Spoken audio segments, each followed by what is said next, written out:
afternoon and welcome to Our World, Our Power. We've been off for the summer and we are back. This is our first show. We're here with Lady Pauline and the Honorable Mayor of Southern Boulevard, Mr. Glenn Greenwich. How you doing? How was your summer? Good. It's going well. Yeah. Going well.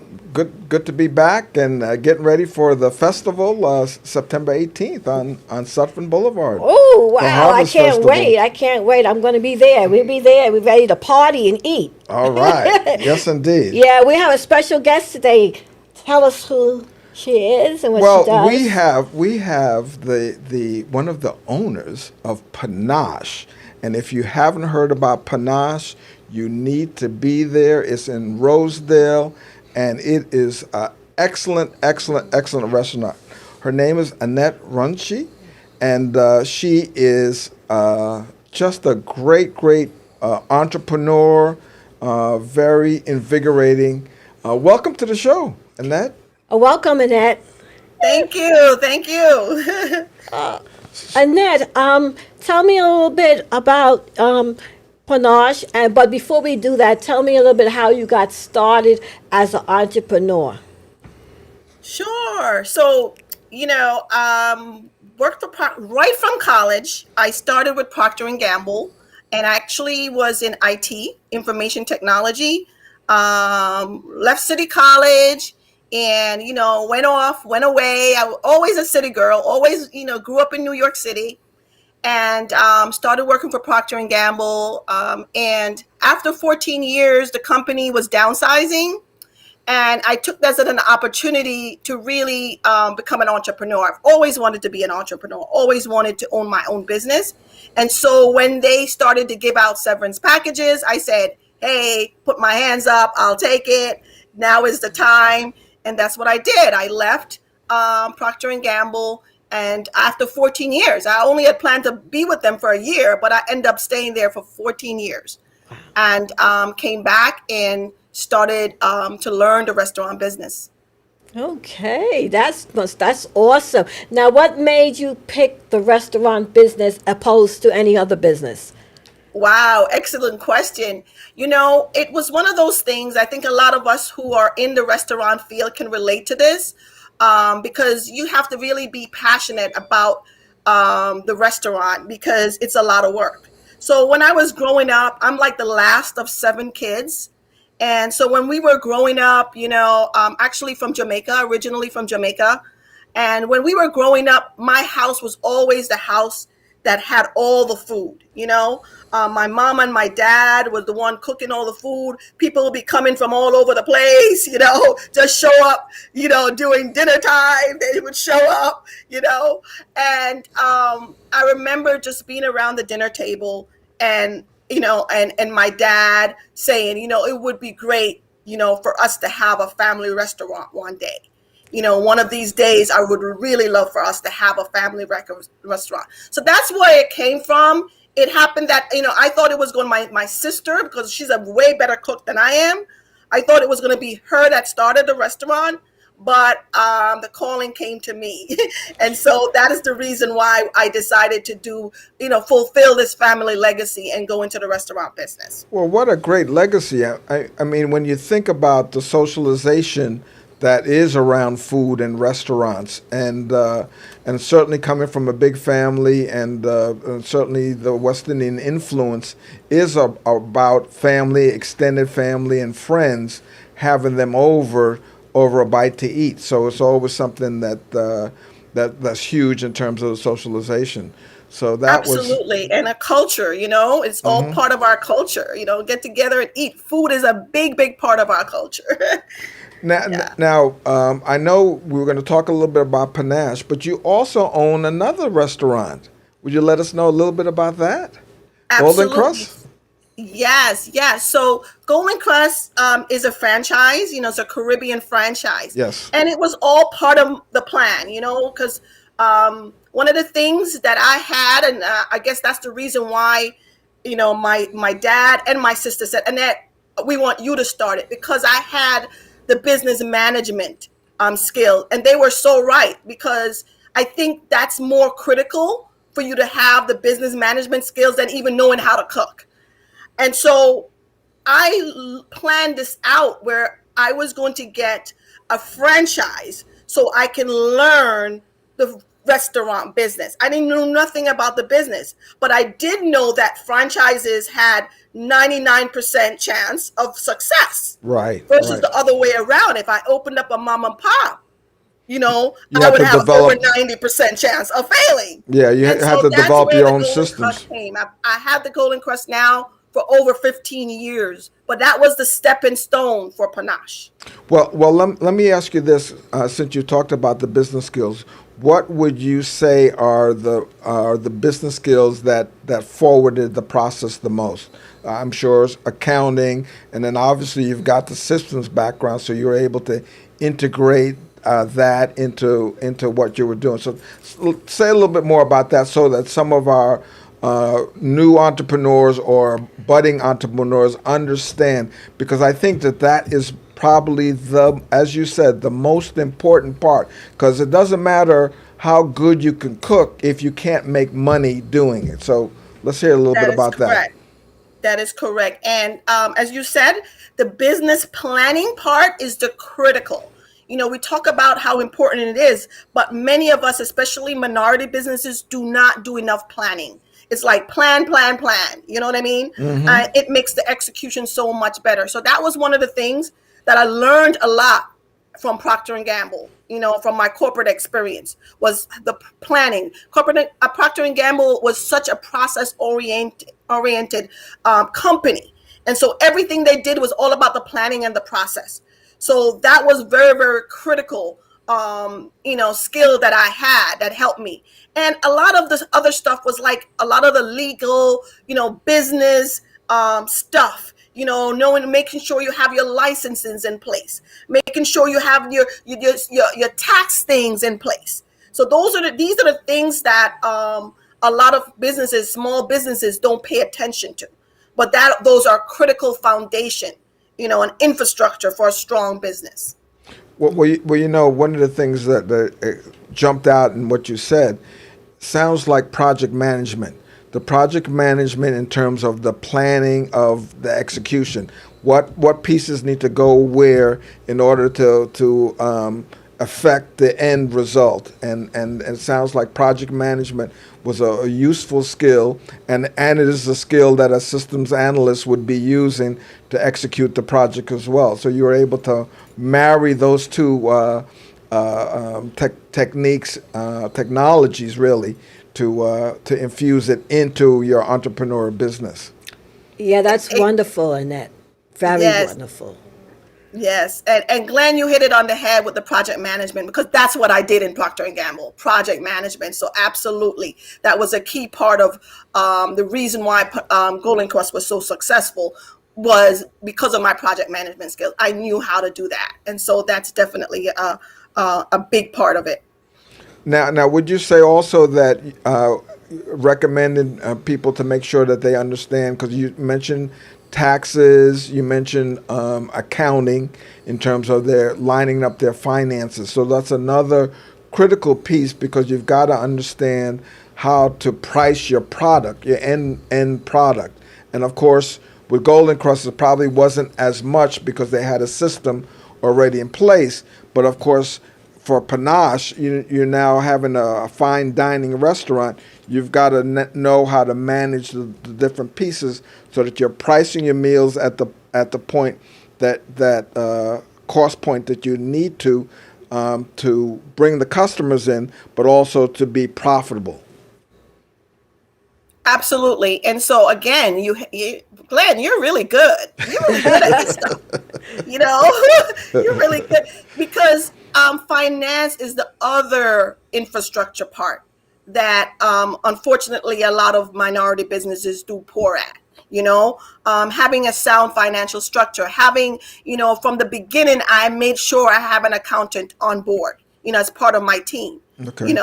And it's so important to make sure that you understand what are the financial things that you have to put in place, from even just like, am I doing an LLC, or a regular corporation, a S corp or a C corp? I mean, it starts there, and then it builds upon the pricing and all of that. But there's a lot of financial stuff that comes into play. And absolutely, we need to make sure our businesses are ready and understand what that looks like. Tell us a little bit about your team. I'm sorry. No, that's okay. It's all right. It's your turn to do that. Tell me a little bit about what kind of team members you needed to establish your business. You mentioned an accountant. Who else team members do you need to have in place? Okay, so we needed another critical person is an attorney, right? Okay. Accountant is part of the back office. A lot of the back office stuff. Thank God I had the IT background, but you're gonna need somebody who knows technology. Yes. IT should be a part of your team. And then of course you need someone who understands operations. Okay. And I said, if you are not able to do certain things, and that's the other thing, we do not. If I'm not good at something, that's one of the things I do. I seek the experts. Okay. In those areas. I don't feel like, I never had the attitude that, I'm going to just do it all, and I think a lot of, mom and pop stores, which I understand because of the money situation, right? They don't have a lot of money. So they end up doing a lot of these things themselves. Right. But when it comes to like IT and an attorney and an accountant, those critical. If you don't have those background, don't try to do them yourself. It's critical. So, Annette, I wanted to ask you something about Golden Crust. Now, what happens to when you join a team such as Golden Crust and the cooking? Is it the same recipe that goes across the board? Because sometimes I go into different Golden Crust restaurants, and it tastes just a little bit different from one another. Is that something that is set up in the beginning, or how does that work? Okay, so, as I told you before, like Golden Crust, and I deliberately selected Golden Crust as the franchise because I'm from the Caribbean, and I wanted some food that I can relate to, right? Okay. So I'm going to learn the restaurant business. I chose Golden Crust. It was the only Caribbean franchise and probably the largest minority-owned franchise in a food franchise, right? Because it's all over. It's like over 150 stores, nationwide. And so I chose that because of I want to learn the structure of how to do the supply chain, the distribution channels, all that kind of stuff. I wanted to learn that. But one of the great things about Golden Crust, it's not truly a fast food restaurant. Right. It's not truly like McDonald's where you just take stuff out of a package and throw it in a microwave, per se. Everything is cooked from scratch. So of course, depending on the chef, although there is recipe, I can use the same recipe and the food is going to taste different. Oh, I see. So absolutely, that's the unique thing. So each franchisees, have that flexibility where their chef is basically, cooking it, and it's not going to taste the same as my cook who makes the food. You know what I mean? I didn't realize that because sometimes, as I said, I do go to different Golden Crusts, and the food tastes different, from one to the other. And I'm like, don't you all have the same type of recipe? Because there's one that's on Rockaway Boulevard. The cook is really great. I have to say that. And there's one that's right across the street from me here on Southern Boulevard, and Yes. That is the reason. So it's all dependent upon the cook that you have in there that's cooking it, because it is made from scratch. So what's the difference? That you difference? most likely would be consistent are the bakery goods and the patties, because those comes straight from Golden Cross. Like with the patties, we just throw them in the oven and bake them. So those should be consistent, and the bakery goods are very consistent. You're absolutely correct. It is. Yeah, it's the rice and the peas and the oxtail that tastes a little bit different from one to the other, and that's correct. That's why I love it. Tell me something about Panache. But before that, we are going for a commercial break, and we'll be back.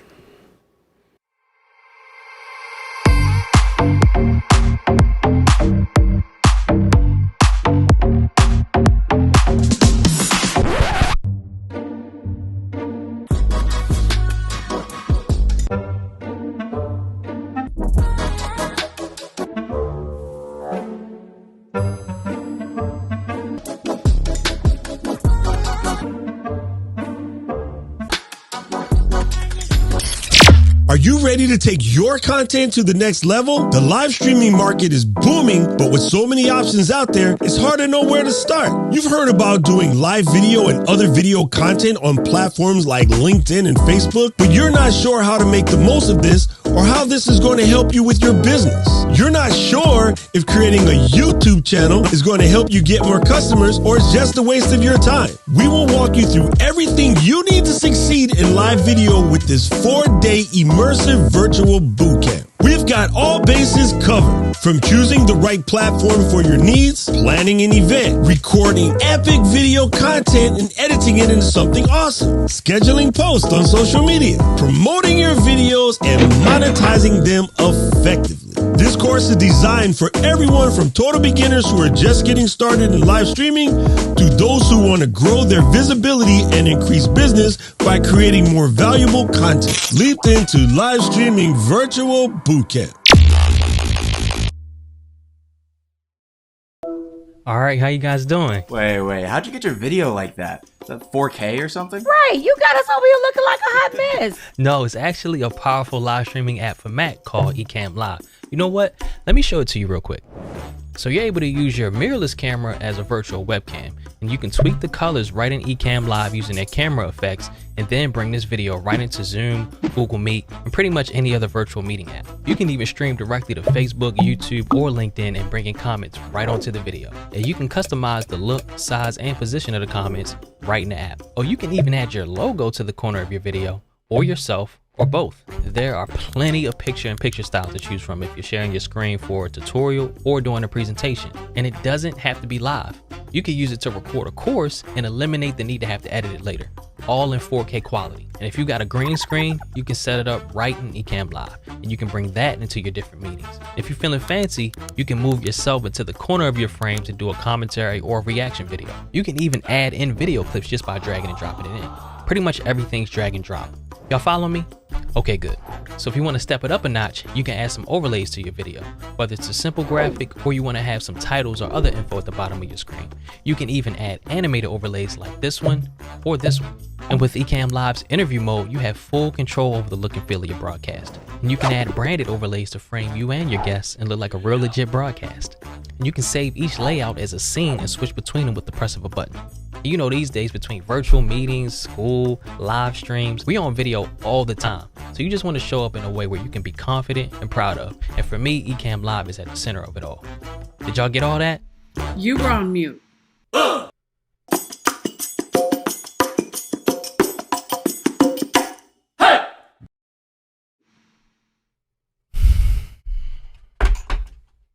New York State's largest African American Chamber of Commerce, known as LIAACC, is now accepting new membership candidates. LIAACC has appeared on WABC, Here and Now, NBC's Positively Black, WLIW21, FIOS1, and in Long Island Business News. Membership consists of a variety of men and women of distinction who have been bestowed some of the most prestigious awards in the region. We host monthly membership meetings and signature events, including the Long Island African American Business Expo, Annual Health Fair, Ladies of LIAACC Annual Women's History Month program, and our annual Black History Month art exhibition. Join by simply logging on to our easy new membership sign-up portal at www.liaacc.org. Hi, my name is Maya Delgado, and I am the brand ambassador of Kids Breakdown. And this is my demo video. Enjoy! Download app on Google Play or App Store. Create account. Choose avatar. Enter Kids Breakdown Roadmap. Roadmap consists of math, spelling, memorization, and matching mini games. After each minigame, personality and interest questions will appear to pinpoint which job may suit you best. After completion of all 8 minigames, you will be presented with jobs you may want to learn more about. Read fun facts about all the different types of jobs within the law, science, and arts career. Use your gold bricks to make your job environment fully complete. Go back and play minigames to earn more bricks if needed. I hope you enjoy the Kids Breakdown demo video. Make sure to download today and share with your friends. This platform will pave the way for kids who are just like me, the groundbreakers of tomorrow.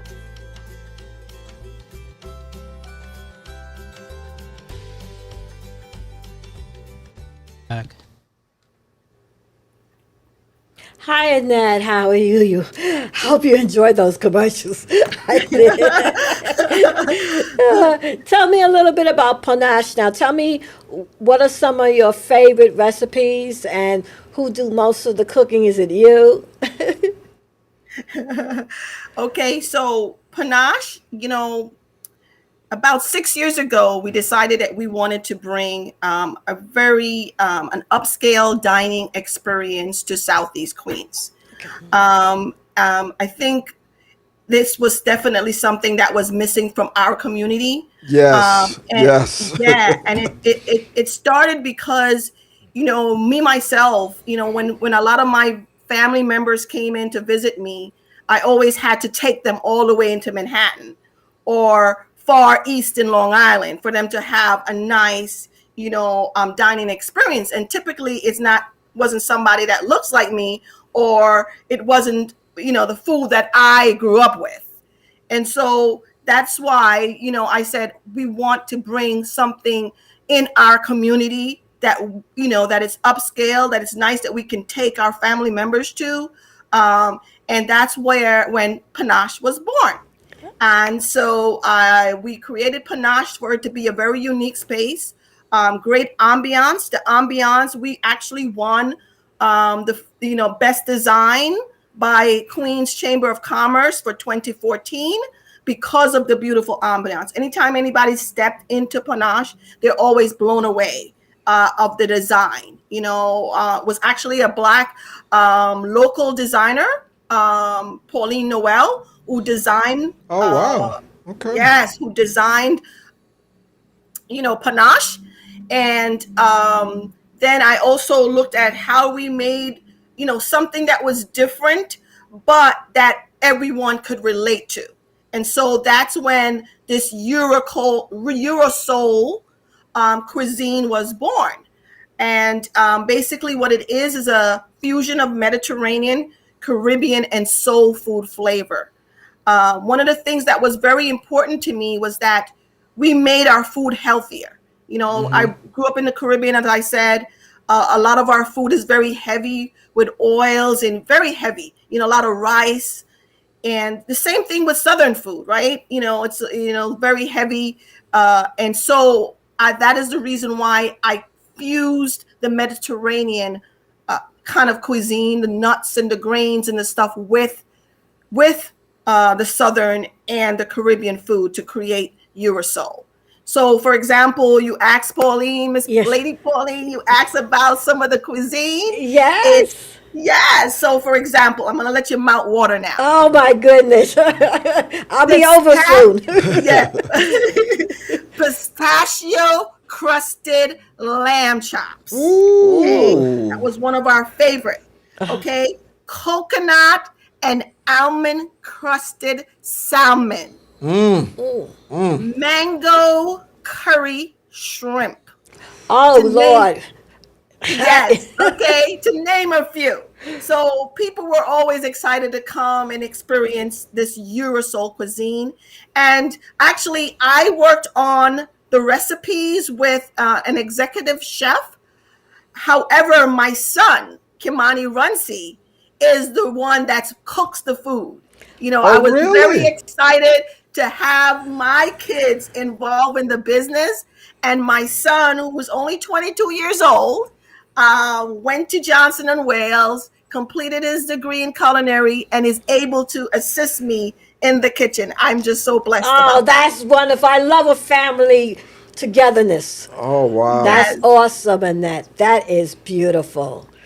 Oh, wow. So one of the things I want to let the folks know that the eating experience that you get at Panache is unquestionably top shelf. And as Annette said, we lacked a fine dining restaurant that was owned by us, that had the food for us, that catered to us. And give us the location of Panache so that people know exactly where it is. Yeah, so Panache is located at 144-14 243rd Street in Rosedale, Queens. And it's really just off, like, I mean, I think there's a Rosedale from the LIRR, Station. right up 243rd Street. Right. It's really the only commercial corridor in Rosedale, that and Francis Lewis. So it's parallel Francis Lewis. And, it's again, right close to everything, to the highways and everything like that. You can actually visit our website at www.panashenyc.com. And I have to ask you a little bit about Mars, the Merchants Association that you've created that is really focused around Rosedale and around Panache and that whole corridor, but it also includes other entrepreneurs that may not necessarily have their bricks and mortar that are also part of your organization. So let's tell the folks a little bit about Mars, please. Absolutely. So about 6 years ago, I think, Glenn, you're aware of this, that about 6 of us business owners in Rosedale came together and we said, hey, we need to figure out how we work together and how we really help pull up some other minority businesses, in learning this skills, that stuff. Like a lot of us, already opened a couple restaurants, and we were like, listen, we want to help the community in making sure these businesses flourish, because the idea was that if the businesses flourishes in a community, the community itself is going to thrive, right? And so if we strengthen the businesses, we figured that the community is just going to be alive. It's going to thrive better. And so we came together, about 6 of us, to create the Merchant Association of Rosedale, Laurelton, and Springfield Garden. However, now we cover all of New York City, so all the boroughs. And we have now over 100 members, and we're just excited of how it's grown. But the bottom line is that we really assist and help, businesses learn the foundation, because that's the key thing in building those foundational items like that I discussed before: the business planning, the financial structures, making sure you have your good solid team. So we really, help them to get access to contracts, clients, and capital, which is one of the biggest things that small businesses, minority businesses especially, struggle with, getting access to money. And so that's one of the things that the Merchant Associate, we are focused on. And I'm proud to be the chairperson. Absolutely. That's wonderful. And I'm so proud to have had you on Our World, Our Power. And just in case people do not know how to follow us, you can follow us through Instagram at Our World Media, or subscribe to Our World Media YouTube channel, Our World Media #1. Annette, before you go, I know you're about to wrap up. I just want to thank you and acknowledge you for the work that you're doing in the community. You are strengthening the economic development of our community by supporting the other businesses. And you said it earlier, and I just want to underline it so that people really get it. When we are able to keep our black dollars in our community, it makes a huge difference in terms of businesses being able to employ young people, as your son, who's now working for you as well. Those are the kinds of things that we as a community want to develop even better. And with those things comes access to capital, because you can't grow your business without capital. And so all of those pieces have to be in place in order to do that. So I just want to thank you for being an example of taking leadership and then recreating those kinds of skills in the people and the community around you. So it's just, thank you for all you do, all that we don't know that you do behind the scenes, because I'm clear that a lot of that is happening. Yeah, I can't wait to taste the shrimp. Yes, yes. I am blessed and feel grateful that you guys were able to bring me on. Thank you guys so much. I do want to let everyone know that Panache is pivoting, just like many businesses had to do with the pandemic. We had to learn how do we pivot and how we had to change. And so one of the things that we did was we did not we kind of closed the restaurant for now while we pivot. And one of our focus is on really doing catering and events. So you will have many opportunities to still taste our food. We're also relaunching on the 2nd of October, looking to do many things like meal, package meal deliveries, and definitely also thinking about doing some sauces. We are already doing some proof of concepts where we are doing some taste testing on some Panache Eurosoul sauce. Okay. And so we're really excited on that. So I want to invite you all to our relaunch on October the 2nd. Oh, give us the location again and your contact information one more time, please. 144-14, 243rd Street in Rosedale, New York. The number there is 718-978-6094. And please visit our website, www.panashenyc.com.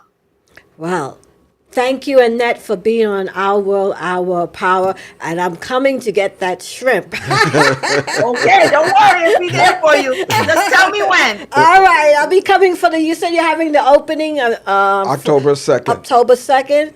Yeah, we'll be there. Look forward to seeing you. All Thank right. you guys. And thanks you so much for being on Our World. Now Wow. we're going to continue. Continue the show. Something that we didn't discuss yet today is 20 years Of 9/11. 9/11. And I was watching it this morning, and it's sometimes it still feels so unreal to me. Like it really didn't happen. Like it was impossible for those two planes to go through the building. It's like something out of a movie, but then you realize that it's real, Yeah, I agree. I actually worked across the street from it at Liberty and 130 Liberty at the Bankers Trust. And so I was out of town at the time. I was no longer working down there, but I worked in the World Trade Center for about 5 or 6 years. And I, to be honest with you, I couldn't go back to the site for about 6 or 7 years. It was almost 8 or 9 years. I dropped people down who wanted to come see it, but I couldn't go in. So I finally went in, like I said, maybe 7 or 8 years. And it's it's a beautiful site the way they've got it. They've got a building that's erected now and had the mirrors on it. And do you know, I'm there and I saw a reflection of a plane flying by, and my heart just I was right back there in that moment. And it's one of those things where you not so much you want to forget, you want to remember the lives that were taken, but you also want to remember the humanity of it. And I think that's one of the things that was just important conversation to really have for myself to look at and to see, that I was impacted by it. I really felt it, and the thing I've got to say, God is good. I was in California when it happened. Had I not been, I'd have been there the next day looking to help dig people out, and I probably would have caught the lung stuff that was going on from all the debris and all of the devastation, the burning, and so on and so forth. So, God kept me in California so that I wouldn't have been there, because knowing myself, I would have been there the next day. But Glenn, I was there. Yeah. Yeah, I was there the next day. Me and my mother, we had made about 100 sandwiches. Did you? Yeah, and we took it down because they were asking, To bring food. Yeah, Yeah. but we just dropped it off, but we didn't stay, thank God, Yeah. But I haven't been back since, unfortunately. Well, the thing about it is that New Yorkers pulled together. Everybody. It didn't matter what race you were, what what your culture was, what religion you were. There was a camaraderie that took place that was the most powerful thing that I was present to at that point in time, in terms of people coming together. And I must say that it was. It still impacts me. It's still, I still have thoughts about it. I still, get a little choked up when I see the naming of the list and so on and so forth. So it's a lot going on. Yes. Well, it changed the world. And another thing that has changed the world now is the pandemic that we're facing for the past year and some change. Yeah. And I see the world changing again, and it's very, very, very interesting. The kids are going back to school, and it still feels so strange, even for me on a daily basis, to put on a mask. I usually, forget, and then I have to reach in my pocketbook and say, "Oh, I forgot," and place it on my face, But that's something that has changed completely, and a lot of people still have not gone back to work, Glenn. Yeah, that's the thing that is the most.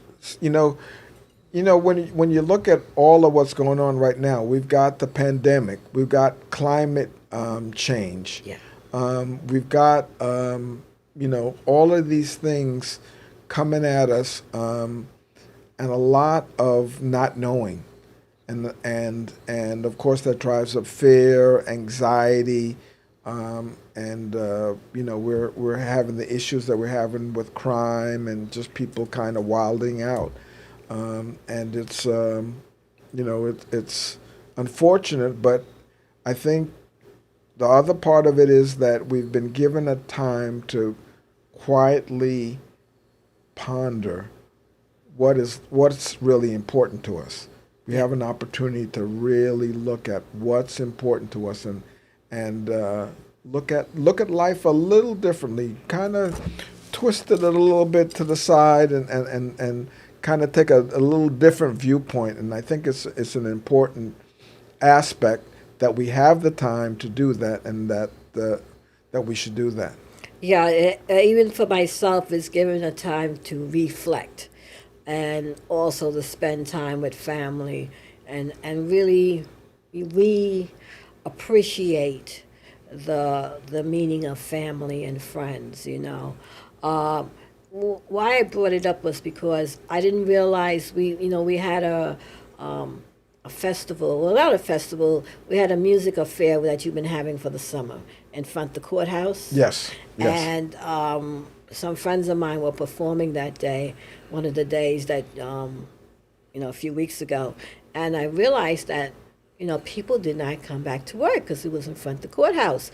And I was like, well, where's the people? Something is strange, That I realized that, it was just, it still was there, that people have not returned back to work in a big way, and especially if you're, sitting and standing in front of the civil courthouse here in Jamaica, Queens, and you don't see people, it's a little eerie still, Well, a lot of the restaurants have been impacted by that. Their bottom line, the lunch crowd and the breakfast crowd are not there like they used to be, and So businesses, this is a tough time for businesses like Panache and all the businesses around who Panache again has had to pivot.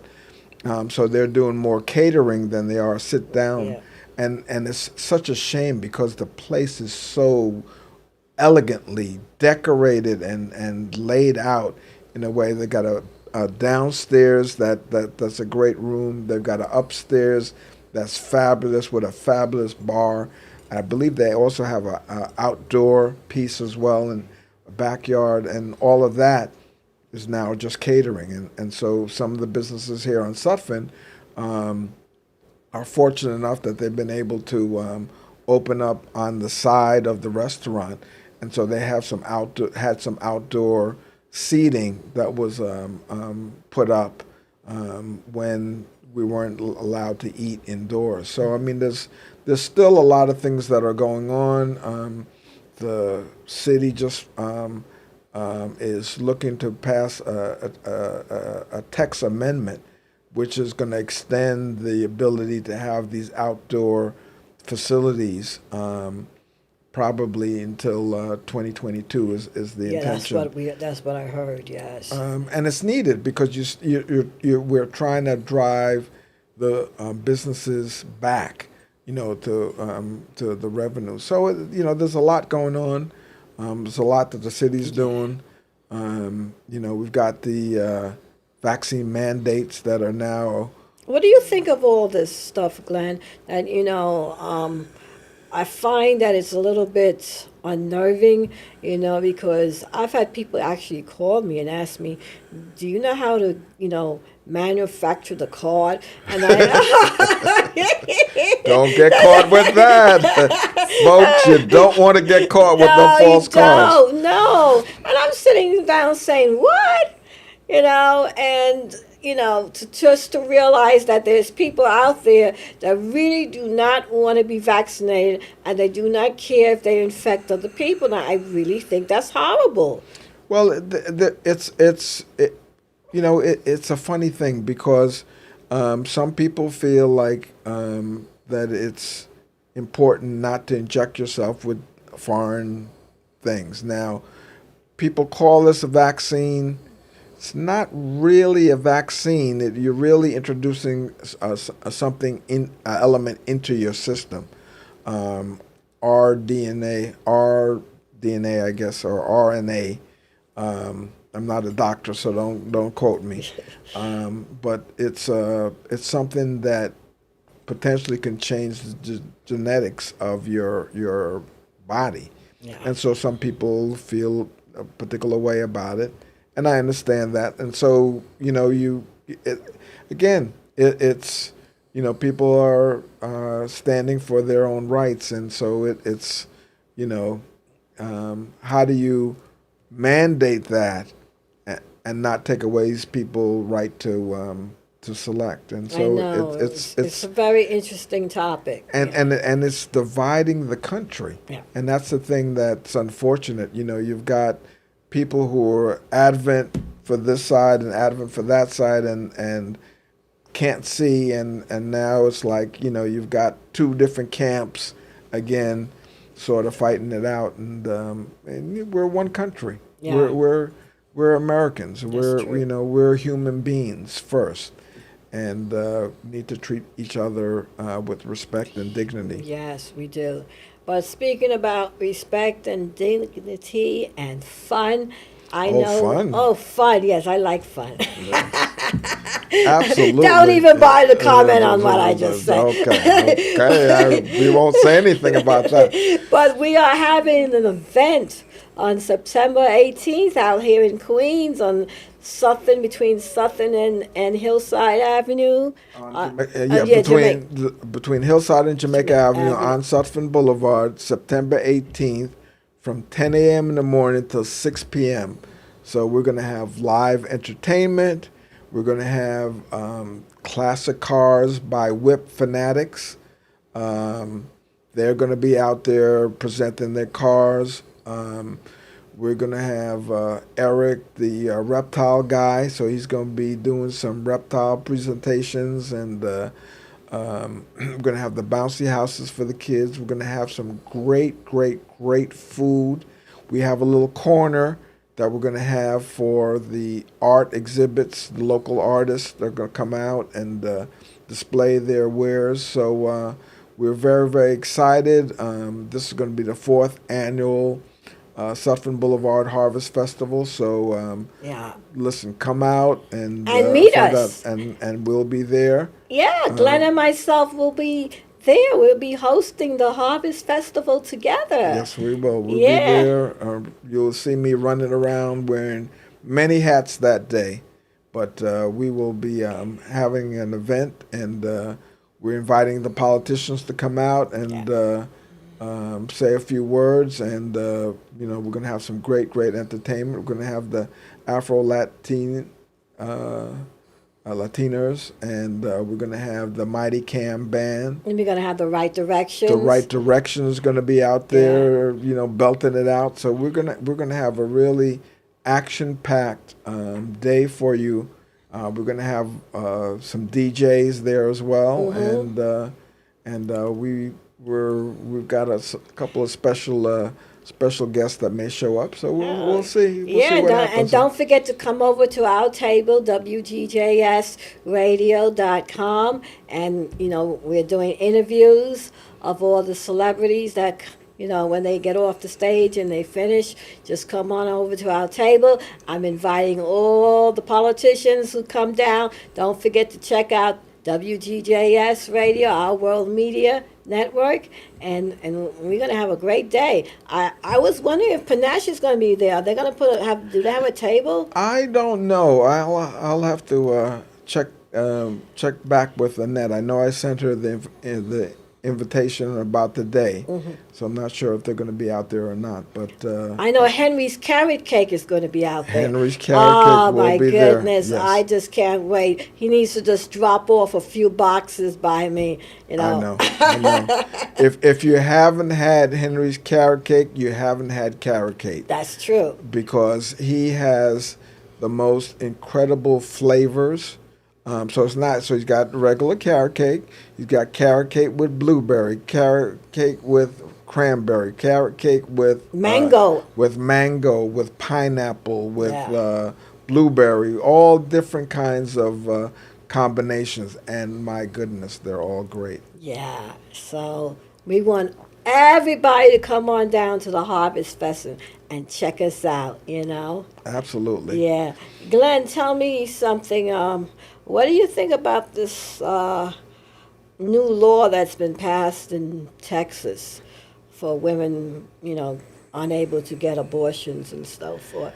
And the most important thing that I found kind of, amazing was they offered $10,000 to people if you know somebody that wants to get an abortion, and you can turn them in, and you get 10. I found that so inhumane. I don't even know what to say.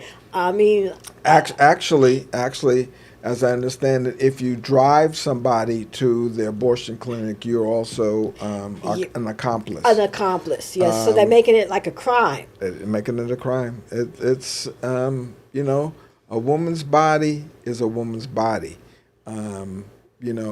I can't imagine how upset I would be if they dictated what I could do with my body. And unfortunately, who are doing the dictating are men to women's bodies. So I think that is atrocious. Yeah. So you were saying that if you take somebody there, you will get $10,000. So somebody will definitely offer to take you and then report you. Yeah, well, so that's what I'm saying. Listen, it's very, very crazy. Yeah. Just to think about all of those things that are taking place. Yeah. Now, getting back more to Queens and our area, how did the residents get affected with the storm that we had? Did you get affected, Glenn? My neighborhood. 97th Avenue did not. However, there are quite a few neighborhoods in Queens that were affected. And in fact, even the last storm that we had added to the the flooding that took place from Ida. Ida, as a lot of you know, actually had more damage up here in the tri-state area than in Louisiana in terms of deaths. We had quite a few basement apartments that got flooded, and people were killed from that, drowned from the one wall collapsed and flooded the basement suddenly, and a mother and son weren't able to get out. I heard about a story in New Jersey where her blind son luckily was able to rescue her. She was in a basement apartment, and there was a small little window, and she couldn't climb out herself. Luckily, her son heard her and was able to pull her out. And then you've got scenes where the whole street is a stream and washing the cars down to the end.